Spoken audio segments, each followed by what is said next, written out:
Assalamualaikum, salam sejahtera, salam keluarga Malaysia. Bertemu kembali dalam Semasa 4. Yang di-Pertuan Agong Al-Sultan Abdullah Riayatuddin Al-Mustafa Billah Shah berangkat ke majlis menghadap perpisahan dua duta besar asing ke Malaysia di Istana Negara. Baginda berkenan menerima kunjungan hormat Duta Besar Arab Saudi ke Malaysia, Datuk Dr. Mahmud Hussein Said Katan, dan Duta Besar Qatar ke Malaysia, Fahad Mohamed Kafut, dalam dua sesi berasingan. Majlis menghadap perpisahan itu diadakan susulan kedua-dua duta besar tersebut bakal menamatkan penempatan di Malaysia tahun ini. Khidmat Datuk Dr. Mahmud Hussein yang bermula April 2017 akan berakhir 21 Oktober ini, manakala Fahad Mohamed menamatkan penempatan 4 November depan setelah berkhidmat di Malaysia sejak November 2018. Menurut Datuk Pengelola Bijaya Diraja Istana Negara, Datuk Seri Ahmad Fadil Syamsuddin, pada majlis menghadap itu, Al-Sultan Abdullah menzahirkan penghargaan kepada kedua-dua duta besar terbabit, khususnya peranan memperkukuh dan mempertingkat hubungan serta kerjasama dua hala antara negara masing-masing dengan Malaysia ke tahap lebih komprehensif. Baginda juga berpuas hati dengan hubungan diplomatik yang kukuh di pelbagai peringkat, terutama ekonomi. Polis sedang mengenal pasti kemungkinan wujud pembabitan agensi perisikan luar dalam kes penculikan warga Palestin di Ibu Negara pada 28 September lalu. Ketua Polis Kuala Lumpur, Datuk Azmi Abu Kasim berkata, berdasarkan siasatan awal, pihaknya tidak mempunyai maklumat mengenai wujudnya pembabitan Mossad dalam kes berkenaan setakat ini.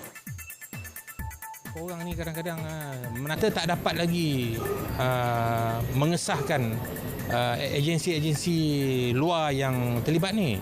Jadi bila timbul spekulasi ini, dia mengganggu siasatan kami. Ini masalah dia. Kan saya pun tak tahu macam mana dia boleh timbul agensi Mossad ni. Saya pun tak tahu mana dia dapat.